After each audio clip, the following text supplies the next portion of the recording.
विवाह में बाधा कौन से ग्रह के कारण से आपका होता है और विवाह में विलंब कौन से ग्रह आपके जन्म कुंडली में अगर पाए जाते हैं तो किसके चलते आपके विवाह में विलंब होता है?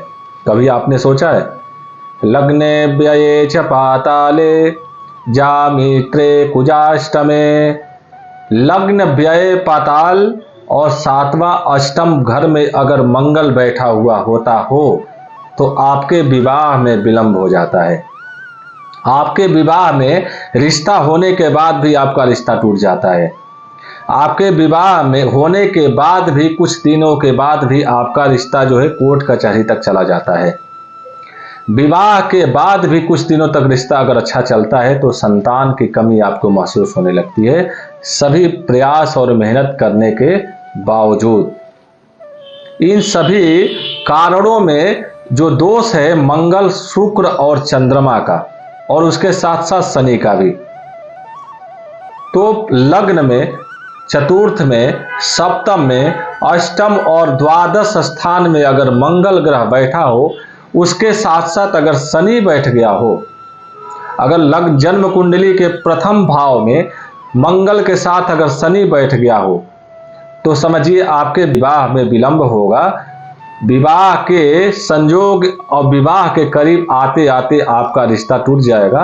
लड़के या लड़की वाले ने आपको मना कर देंगे। अगर उसके साथ लग्न के पहले भाव में शनि के साथ चंद्रमा भी बैठा हो और मंगल बैठा हो तो। अब आगे आते हैं, दूसरे घर में अगर मंगल के साथ शनि और चंद्रमा बैठा हो तो आपके घर में धन की अभाव होगा और आपका विवाह जहां भी होगा धन के कारणों के चलते परेशान होते रहेंगे और विवाह हो करके भी संतान का सुख आपको नहीं मिल पाएगा।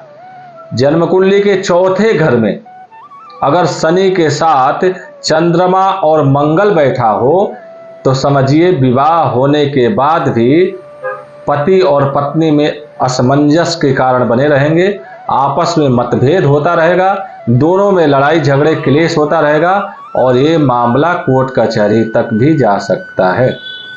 सातवां घर, सप्तम घर जो है, विशेष करके सातवां घर पति पत्नी की विवाह को लेकर के माना जाता है, सुखमय जिंदगी को लिया माना जाता है और दाम्पत्य जीवन को किस तरीके से चलाया जाए ये ग्रहों की दृष्टि बताती है सातवें घर पे।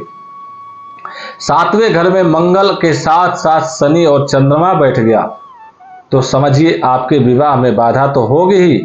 विवाह होने के बाद में लड़कियों की संख्या ज्यादा होती है, उसके बाद में पति की अकाल मृत्यु होने की बहुत ही ज्यादा समस्या पैदा हो जाती है और उसके साथ साथ पति कुछ ना कुछ गलत नशा करने लगता है, मानसिक संतुलन खो जाता है, अपने आप को कुछ कर देता है, कुछ कर बैठता है सातवां घर, और पत्नी जो है दर दर भटकने लगती है और उसका मानसिक संतुलन भी खो जाता है। फिर दूसरा, तीसरा, चौथा, पांचवा विवाह तक होने की संभावनाएं बनी रहती है और फिर संतान का सुख भी कम हो जाता है। अष्टमेश, आठवें घर में अगर बैठा हो चंद्रमा, शुक्र और उसके साथ साथ शनि अगर मंगल के साथ बैठा हो तो विवाह में विलंब होने के बावजूद विवाह हो भी गया तो पति पत्नी में दोनों बीमार रहेंगे।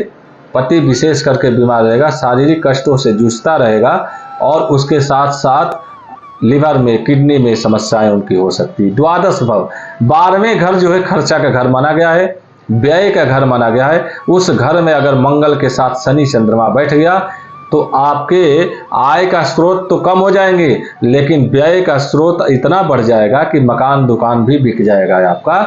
और विवाह में विलंब होने के बाद विवाह हो भी जाता है तो पति पत्नी आपस में परेशान हो जाएंगे और नौकरी करने के बाद भी घर में सुख चैन छिन जाएगा। तो इसका कारण होते हैं मंगल, शनि और उसके साथ साथ चंद्रमा। इनका उपाय बताते हैं लास्ट में आपको। मंगल का अच्छे प्रकार से चतुर्गुणित जप कराकर और शनि का जप करा करके और हवन कराना चाहिए। उसके बाद में मूंगा या नीलम को धारण करते हैं तो समझिए संपूर्ण विवाह की समस्या समाप्त हो जाती है। जय माता दी।